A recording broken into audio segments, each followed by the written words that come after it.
Mais qu'est-ce qu'un fabricant de tables fait au Forum économique de Davos? Eh bien, c'est la question qu'on a posée à Samuel Sancerni. Comment on se retrouve à Davos? Eh ben, c'est ce qu'on va voir avec Samuel Sancerni. Vous êtes CEO de DMS Imaging.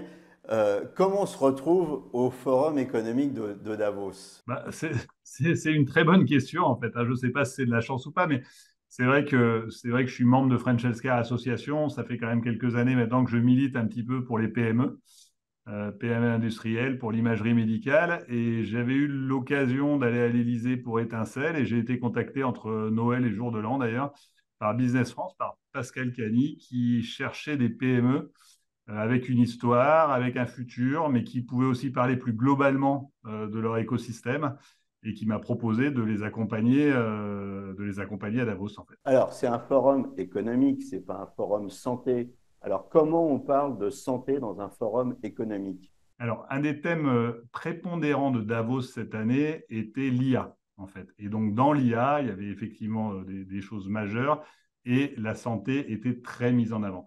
Après, la délégation d'entreprise qui a été amenée comprenait des startups, comprenait des grands groupes, comprenait des PME comme nous. Et le but, c'était tout autant de participer au Forum économique de Davos. C'est important hein, pour des PME, pour des ETI, de savoir ce qui se passe dans le monde, de bien comprendre quels sont les intérêts, hein. Il y a quand même, c'est un forum économique, mais il y a des formations, il y a des pitchs, il y avait des gens, on pourra peut-être en reparler, mais il y avait Sam Altman sur l'intelligence artificielle, il y avait Benioff, le patron de Salesforce, le créateur de Salesforce. Donc il y a des choses qui sont mises en place. Et c'est vrai qu'en marge de ce forum qui est purement économique, il y a des discussions qui s'installent bilatérales sur la santé de demain, qui fait partie finalement des thèmes de prédilection de Davos. La santé de demain, elle est vue sous quel angle à Davos? Elle est vue sous un angle de croissance, parce que c'est un marché, la santé. Elle est vue sous un angle sociétal, parce qu'il y a des politiques aussi qui se rendent à Davos. Comment elle est vue, la santé? Et qu'est-ce qu'on dit sur la santé de demain? Il y a beaucoup de mystères autour de Davos et moi, c'était la première fois que j'y allais, hein. Je crois que c'est un grand think tank, effectivement, qui permet dans un endroit un peu plus intimiste peut-être, alors quand même assez luxueux, hein. C'est quand même une belle station de ski, mais ça permet aux gens de passer une semaine dans un endroit où ils ont peut-être moins de services de sécurité, où ils peuvent venir avec leurs conseillers, où les gens peuvent faire des rencontres informelles. Et effectivement, la santé, là, était très axée sur l'IA et sur le futur de la santé et sur les risques, en fait, hein. Moi, j'ai eu l'occasion de participer à une ou deux conférences sur les risques qui étaient liés à l'IA. Après, on parle aussi à Davos plutôt de santé globale, on parle aussi de santé en fonction des pays du Nord et des pays du Sud. Et ça fait partie des points importants. Une chose qui est à mettre en avant quand même, c'est que la France, cette année, avait décidé de rayonner un petit peu, hein. C'est une année que le président Macron souhaite pour faire rayonner la France avec les Jeux Olympiques. Et donc, il y avait quand même l'organisation par Business France de sessions de travail avec des interlocuteurs internationaux qui étaient liés à la santé. Et c'est principalement dans ce cadre-là qu'on est venu, qu'on y a été. Santé et économie, le Covid nous a montré que c'était très lié, hein, finalement. Oui, oui, alors la santé, économie, le Covid nous a montré que c'était lié.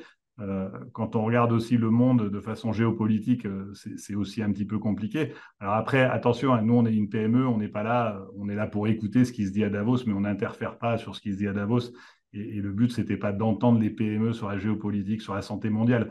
Le but, là, c'était vraiment, il y a des décideurs, il y a des délégations, il y a des systèmes de santé qui sont là.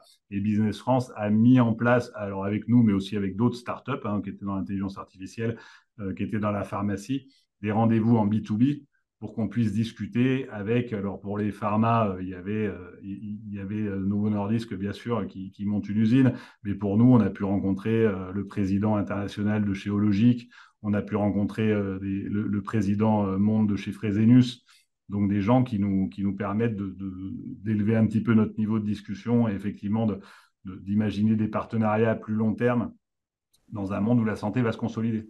Alors justement, pour ceux qui ne sont jamais allés à Davos, comment ça se passe? La tambouille de Davos, qu'est-ce que c'est? C'est des conférences, c'est des ateliers, c'est des rendez-vous B2B, comme vous venez de l'expliquer. Ces rendez-vous B2B, ils sont préparés à l'avance ou c'est le hasard des rencontres? Comment ça se passe, Davos, concrètement? Donc il faut imaginer un palais des congrès un petit peu comme au JFR, dans lequel effectivement vous avez des présidents, vous avez des chefs d'entreprise, vous avez des chefs de PME, vous avez des consultants, vous avez des investisseurs et qui passent finalement la journée sans stand à suivre des conférences avec un point central sur lesquels vous pouvez vous rencontrer.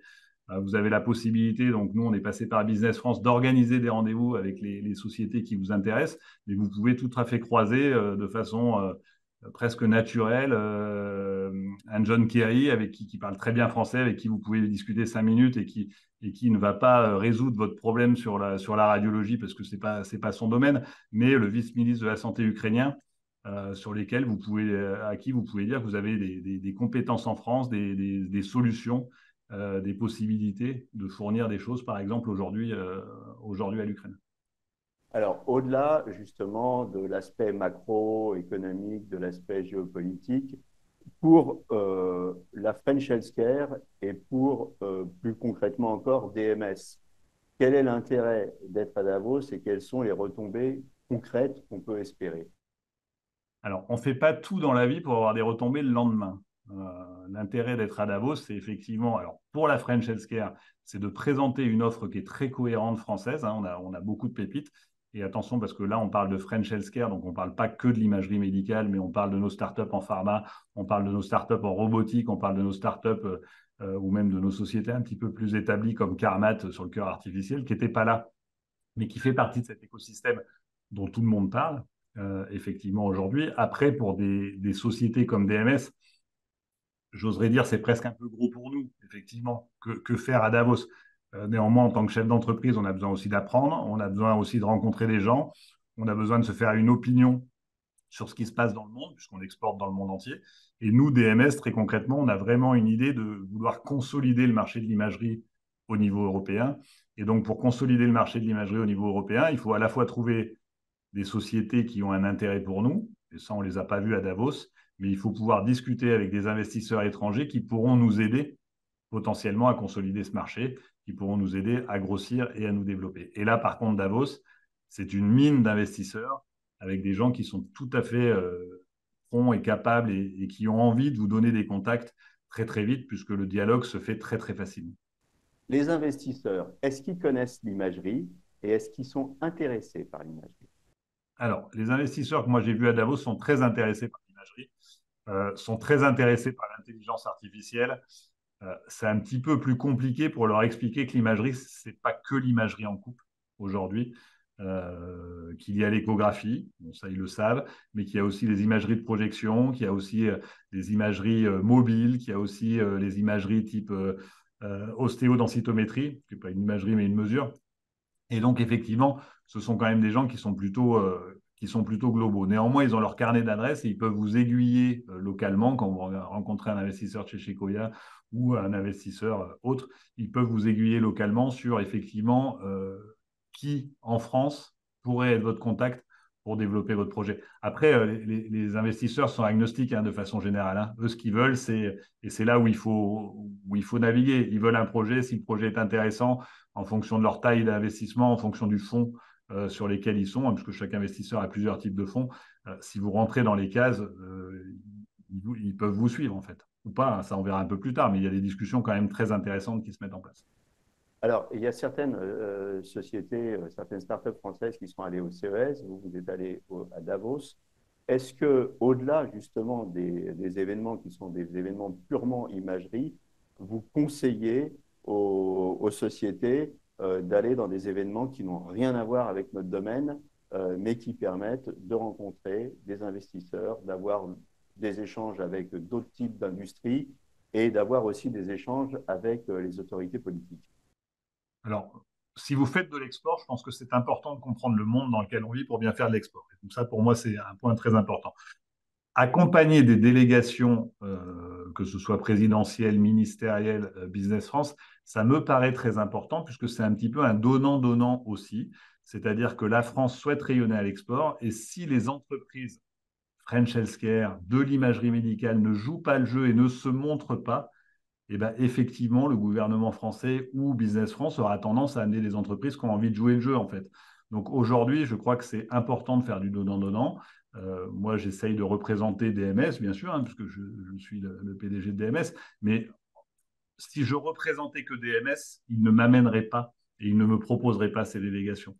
Il me propose aujourd'hui ces délégations, je pense, parce que je représente aussi la French Healthcare, parce que je représente un écosystème et je crois que l'État français, aujourd'hui, via ses institutions, la BPI Business France, a envie de pousser ces écosystèmes de la santé et pas uniquement d'autres écosystèmes sur lesquels on peut être fort, comme l'aviation, comme le nucléaire, comme peut-être la défense aujourd'hui, et que la santé est un écosystème qui veut le pousser.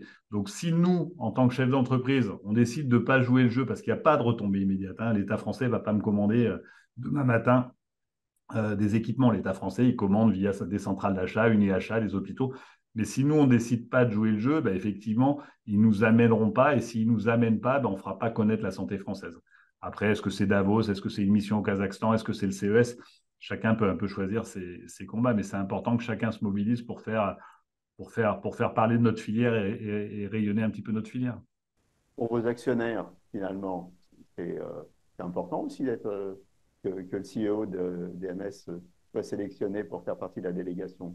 Ça compte Ouais, ou vous pas? savez, ouais, moi j'ai l'habitude de dire, enfin, j'ai quatre, en mauvais anglais, on dit stakeholder, hein, mais enfin, il y a quatre piliers qui sont importants pour qu'une entreprise vive aujourd'hui. Et c'est vrai que ces quatre piliers sont à valeur égale, hein. Il y a nos employés, parce que s'il n'y a pas nos employés, ça ne marche pas. Il y a l'écosystème, c'est-à-dire l'État, le soutien de l'État, les régions qui sont importantes, parce que bah, on ne peut pas aller contre ça. Et l'aide des régions, l'appui des institutions est importante. Il y a effectivement les clients qui sont très importants, mais qui font partie de notre écosystème. Et il y a effectivement nos actionnaires, surtout pour un groupe comme DMS qui est coté en bourse. Les actionnaires ont investi, ils attendent un retour sur investissement. Et c'est vrai que c'est important aussi de leur donner de la visibilité sur notre capacité à grossir. Et aller à Davos, c'est une certaine reconnaissance et ça montre à nos actionnaires qu'on a une capacité à grossir. Et l'actualité de DMS aujourd'hui est plutôt bonne en termes de chiffres.